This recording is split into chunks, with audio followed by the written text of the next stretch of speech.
Madame la Présidente, en 2015, nous avons adopté l'accord de Paris avec beaucoup d'espoir pour nos peuples.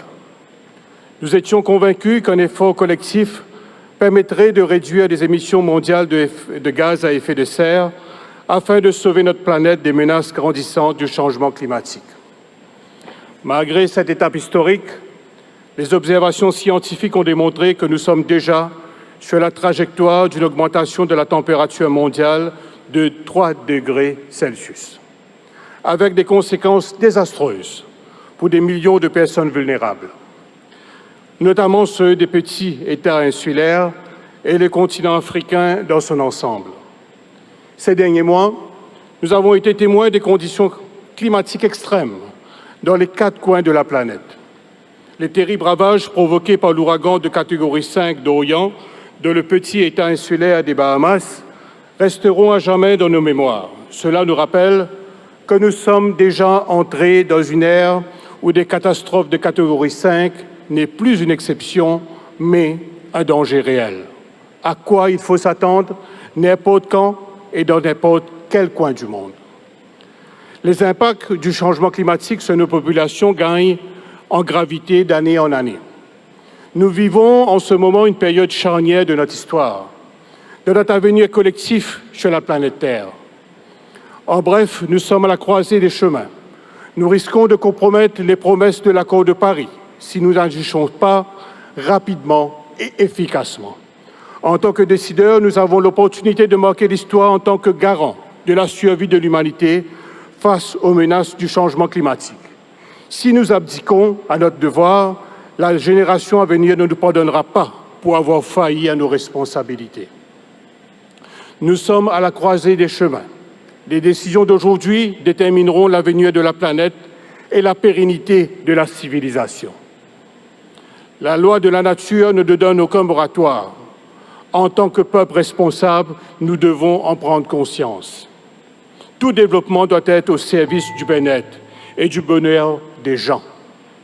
Madame la Présidente, en ce qui concerne l'île Maurice, nous sommes régulièrement cités parmi les pays les plus vulnérables.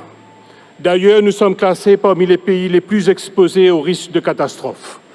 Nous subissons chaque année des événements climatiques extrêmes, tels que les crues soudaines qui ont de graves répercussions sur nos concitoyens. Nous vivons dans l'angoisse de la menace imminente d'un cyclone de catégorie 5 qui pourrait frapper notre île à tout moment en période estivale. Nous avons observé également une érosion accélérée des plages de près de 20 mètres au cours de la dernière décennie, notamment à cause de l'élévation du niveau de la mer de l'ordre de 5,6 mm par an. Malgré ces difficultés, je veux croire que nous pouvons encore faire bouger les choses. Pour réussir, nous devons oser être plus proactifs avec le support de la communauté internationale. Nous devons maintenir l'intensification de nos efforts visant à atteindre des émissions globales neutres d'ici 2050. Pour ce faire, il nous faut atteindre l'objectif de mobiliser 100 milliards de dollars par année par les pays développés et mettre en place une structure appropriée de soutien financier prévisible et accessible pour venir en aide aux pays en voie de développement. L'île Maurice s'est quant à elle lancée dans un certain nombre d'initiatives visant à mettre en œuvre ses contributions déterminées au niveau national. Nous avons entamé la préparation de notre plan national d'adaptation qui inclura des secteurs tels que l'infrastructure, la zone côtière, l'agriculture et la pêche.